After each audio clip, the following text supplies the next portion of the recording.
नमस्कार दोस्तों, मैं डॉक्टर अरविंद भारद्वाज सृष्टि क्लिनिक आज चिकित्सा में आपका स्वागत करता हूं। दोस्तों, आज हम बात करने वाले हैं ब्रह्मचर्य की। आहार और निद्रा के बारे में हमने पहले बात की है, जिसकी आप वीडियो देख सकते हैं हमारी प्लेलिस्ट फिजिकल हेल्थ में जाकर। आज हम बात करने वाले हैं ब्रह्मचर्य की। तो ब्रह्मचर्य क्या है, क्या इसकी एक कोई इस अवधि है कि कब तक ब्रह्मचर्य करना चाहिए? क्या ब्रह्मचर्य का सीधा संबंध मैथुन से भी होता है? क्या मैथुन करने से हमारा ब्रह्मचर्य खंडित हो जाता है? क्या गृहस्थ आश्रम में आप ब्रह्मचर्य का पालन नहीं कर सकते, या कर सकते हैं तो किस प्रकार कर सकते हैं? और आखिर ये मैथुन भी है क्या, कितने इसके अंग हैं, और इसके जो मिथ हैं कुछ, उसके बारे में भी कुछ बात होगी।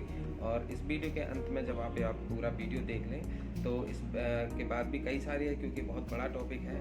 मैंने कोशिश की है इस वीडियो में ही आपको बहुत कंसाइज रूप में इस चीज़ को मैं दे सकूं। तो अगर कुछ छूट भी जाता है तो आप हमें कमेंट बॉक्स में कमेंट कर सकते हैं, जिसका मैं उत्तर खोज दूंगा।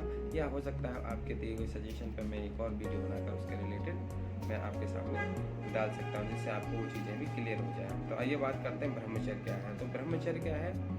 हमारे ब्रह्मचर्य का जो मुख्य इसका जो इस शब्द का जो मुख्य इसका अर्थ है वो है ब्रह्म की चिंता। लेकिन यहाँ पर क्योंकि हम स्वास्थ्य से रिलेटेड बात कर रहे हैं, तो इस ब्रह्मचर्या का मतलब होता है शुक्र की रक्षा। यानी ब्रह्मचर्य का आज हम पालन कर रहे हैं तो हम शुक्र की रक्षा कर रहे हैं। शुक्र क्या है? आप लोग जानते हैं कि आहार के बाद रस बनता है, मांस, मेदा इत्यादि जो सप्त धातुएं बनते हैं, उसके अंतिम धातु है शुक्र धातु। और शुक्र धातु की रक्षा क्यों आवश्यक है? क्योंकि शुक्र धातु के पास बनता है ओज, जो आपके शरीर को जीवंत बनाए रखने में और स्वस्थ बनाए रखने में बहुत ही महत्वपूर्ण योगदान देता है। तो ब्रह्मचर्य का मतलब हो गया हमारा सीधा सीधा शुक्र की रक्षा। अब क्योंकि हमारे जो 4 आश्रम बताए गए हैं, गृहस्थ आश्रम और आपका वानप्रस्थ आश्रम, संन्यास आश्रम, ब्रह्मचर्य आश्रम, तो जैसे उसके अनुसार आपको करीब करीब 20 से 25 साल तक आप अपने ब्रह्मचर्य का पालन करें। यानी किसी प्रकार से शुक्र के क्षरण को रोकें और शुक्र की जो आपकी जो शुक्र का क्षरण है उसको रोकते हुए उसको पालन करें। उस समय विद्या आरंभ का भी समय होता है, तो विद्या आरंभ करते रहें और सीखते रहें, और शुक्र की रक्षा के लिए बोला गया है। तो कुछ लोगों का प्रश्न उठता है कि क्या हम गृहस्थ में भी ब्रह्मचर्य का पालन कर सकते हैं? तो उत्तर है हाँ, क्योंकि ब्रह्मचर्य के पालन में भी एक सिद्धांत है कि आपको नियमित रूप से अपने शुक्र की रक्षा करते हुए और अपने आश्रम में, यानी कि जब आप गृहस्थ आश्रम में, तो उसका पालन करना चाहिए। तो मनुस्मृति में इसका वर्णन किया गया है, काल अभिगामी स्यात्। तो काल अभिगामी के अनुसार, यानी जब ऋतु काल है, ऋतु काल अभिगामी स्यात् है पूरा श्लोक। तो उसमें जो ऋतु काल है, यानी कि जब स्त्री का ऋतु काल है, तो एक्चुअली जो विवाह हो रहा है वो संतान उत्पत्ति के लिए हो रहा है। तो इसलिए आप ऋतु काल के समय संभोग के लिए जा सकते हैं, लेकिन बाकी समय आप रक्षा करें। और बाकी के जो 3 आश्रम हैं, जो कि हमारा ब्रह्मचर्य आश्रम है और वानप्रस्थ आश्रम है, संन्यास आश्रम है, इसमें आपको पूरा इसका पालन करना होगा। क्योंकि जब भी हम ब्रह्मचर्य की बात करते हैं तो इसका सीधा उत्तर आता है, क्या मैथुन से इसको खंडित कर सकते हैं, या मैथुन हो गया है तो उसको खंडित मान लिया जाए? तो ऐसा नहीं है। अंततः हमें शुक्र की रक्षा करनी है, क्योंकि शरीर की रक्षा करनी है।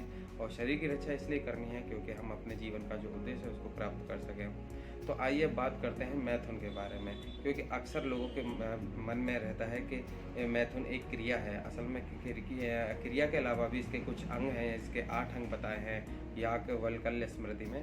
तो उसमें बताया है कि स्मरणम, कीर्तनम, केलिह परिक्षेपणम, गुहाभाषणम, संकल्पो अध्यवसायश्च, क्रिया निर्वर्तित च मैथुनम एतन मैथुन अष्टांग प्रवदंती मनीषिणः।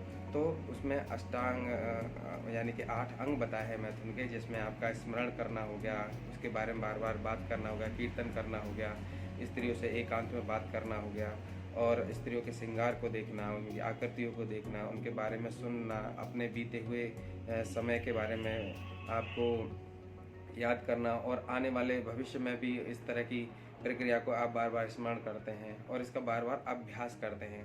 तो ये बेसिकली मन के ही एक कह सकते हैं कि मन के द्वारा ही किया गया कार्य है।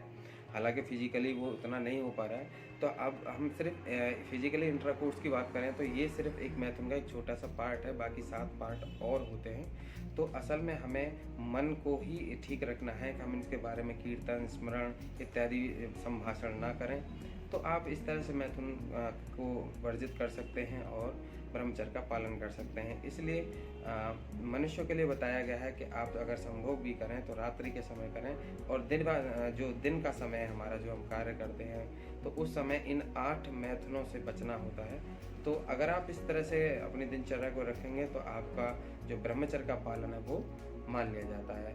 क्योंकि सिर्फ शुक्र की रक्षा करनी है, तो अगर हम इसका स्मरण नहीं करेंगे तो उसकी रक्षा का मतलब यहाँ पे होता है व्यर्थता, यानी कि हमारी जब आवश्यकता है तो हमारे अग्रस्त में आवश्यकता है संतान उत्पत्ति की, तो उस समय को छोड़कर बाकी जो आप शुक्र का चरण कर रहे हैं तो वो शुक्र चरण में आता है। तो आई होप ये आपको वीडियो अच्छी लगी होगी। अगर आप इसके बाद भी कोई अगर प्रश्न बचता है तो आप हमें कमेंट बॉक्स में कर सकते हैं कमेंट, और मैं उसका रिप्लाई करूँगा, या उस पर अगर आप कोई ऐसा सब्जेक्ट बोलेंगे तो उस पर मैं अपनी वीडियो भी बनाऊँगा। तो इस वीडियो को देखने के लिए बहुत बहुत धन्यवाद। नमस्कार।